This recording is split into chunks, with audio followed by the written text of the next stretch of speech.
नमस्कार। आजाद संवाद मीडिया में आपका स्वागत है। हम लोगों की आवाज रमेश पटेल। समाजवादी पार्टी के राष्ट्रीय अध्यक्ष अखिलेश यादव ने कहा, भाजपा सरकार में किसान, मजदूर, नौजवान, बेरोजगार हर वर्ग परेशान। समय के साथ खबर पाने के लिए चैनल को सब्सक्राइब करें। नमस्कार, खबर विस्तार से। समाजवादी पार्टी के राष्ट्रीय अध्यक्ष तथा पूर्व मुख्यमंत्री अखिलेश यादव ने लखनऊ में पार्टी कार्यालय पर पार्टी कार्यकर्ताओं और नेताओं को संबोधित करते हुए कहा, प्रदेश की जनता बदलाव के मूड में है और 2027 के विधानसभा चुनाव में भारतीय जनता पार्टी को प्रदेश की जनता सत्ता से बाहर कर देगी। मौजूदा प्रदेश सरकार जनता के किसी भी मुद्दे पर ठोस काम नहीं किया है। भारतीय जनता पार्टी सरकार पूरी तरह से नाकाम साबित हुई है। प्रदेश की व्यवस्था पूरी तरह से बिगाड़ दिया गया है। सपा प्रमुख ने कहा, महंगाई, बेरोजगारी ने आम जनता की कमर तोड़ दी है। किसान, नौजवान, महिलाएं, गरीब, बेरोजगार सभी वर्ग संकट में हैं। उन्होंने आरोप लगाया, किसानों को उनकी उपज का उचित मूल्य नहीं मिल रहा है और ना ही समय पर खाद, बीज, सिंचाई उपलब्ध हो पा रही है। पढ़े लिखे नौजवान नौकरी के लिए भटक रहे हैं। रोजगार के अवसर लगातार घट रहे हैं, लेकिन सरकार केवल आंकड़ों की राजनीति कर रही है। बेरोजगारों को सरकार पक्की नौकरी नहीं दे रही है। टेबल पर पक्की नौकरी एक सपना बन चुका है। उन्होंने कहा, भारतीय जनता पार्टी नफरत की राजनीति करती है और जब कमजोर होती है और ज़्यादा सांप्रदायिक हो जाती है। भारतीय जनता पार्टी के नेताओं को आरोपजीवी बताते हुए कहा, उनका काम केवल समाजवादी पार्टी पर आरोप लगाना है। जनता के असली मुद्दे महंगाई, शिक्षा, स्वास्थ्य, नौकरी, किसानों, गरीबों से कोई सरोकार नहीं है। भारतीय जनता पार्टी एक पूंजीवादी पार्टी है जो केवल पूंजीपतियों के हित में काम करती है। पूंजीपतियों द्वारा लिए गए बैंकों के कर्ज को माफ करने से लेकर सरकारी नीतियां तक सब कुछ बड़े उद्योगपतियों के फायदे के लिए बनाया जाता है। आम जनता को कोई लाभ नहीं मिल रहा है। समाजवादी पार्टी अध्यक्ष ने कहा, भारतीय जनता पार्टी झूठ बोलने वाली पार्टी है। चुनाव के समय बड़े बड़े वादा करती है, सत्ता में आने के बाद उन वादों को भूल जाती है। झूठे वादों को पहचान चुकी है। आने वाले 2027 के विधानसभा चुनाव में जवाब देगी। अखिलेश यादव ने कहा, समाजवादी पार्टी सकारात्मक राजनीति करती है, नौकरी रोजगार की बात करती है, न कि नकारात्मक और विभाजनकारी राजनीति। उन्होंने दावा किया, समाजवादी पार्टी के कार्यकाल में बड़े पैमाने पर विकास के काम हुए थे। उन्होंने कहा, समाजवादी पार्टी की सरकार बनने पर किसानों, नौजवानों और महिलाओं के हित में फैसले लिए जाएंगे। शिक्षा, स्वास्थ्य के क्षेत्र में सुधार किया जाएगा।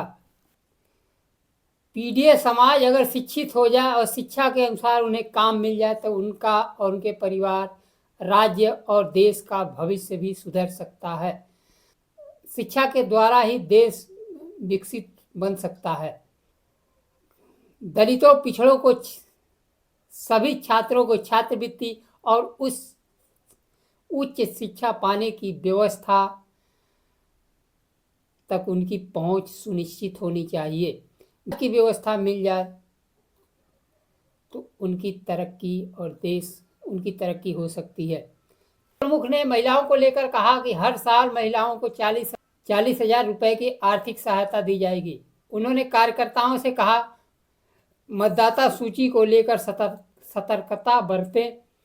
उन्होंने निर्देश दिया कि हर पात्र मतदाता का नाम मतदाता सूची में जुड़वाया जाए। इसके लिए फॉर्म 6 फरवरी से पहले हर नए छूटे हुए मतदाताओं का नाम जुड़वाने का अभियान चलाए। पीढ़ी समाज की शिक्षा मूलभूत आवश्यकताओं में प्रमुख है। बिना शिक्षा के न तो अपनी तरक्की कर सकता है और ना ही नफरत से वह दूर हो सकता है। एक बार शिक्षित व्यक्ति हो जाए, अपने भविष्य, अपने परिवार के सोचने लगे, तो वह नफरत से दूर होकर रोजी रोजगार, नौकरी के तरफ मुड़ेगा और प्रदेश और देश का आर्थिक विकास होगा। आज के लिए प्रदेश में एसआईआर के कारण मतदाता सूची में गड़बड़ियां दिख रही हैं। राज्य निर्वाचन आयोग और केंद्र निर्वाचन आयोग, राज्य निर्वाचन आयोग जहां केवल ग्रामीण मतदाताओं को 12 करोड़ 69 लाख दिखाया, वहीं केंद्रीय चुनाव आयोग 12 करोड़ 56 लाख शहरी ग्रामीण दोनों मतदाताओं को दिखाया है।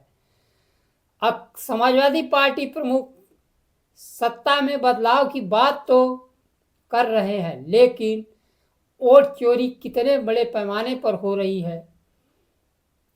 लोकसभा में विपक्ष के नेता कर्नाटक, हरियाणा, बिहार, महाराष्ट्र, यहाँ तक कि चंडीगढ़ के मेयर के चुनाव में खुलेआम अनिल मसीह वोट चोरी करते पकड़े गए, लेकिन कोई कार्रवाई नहीं हुई।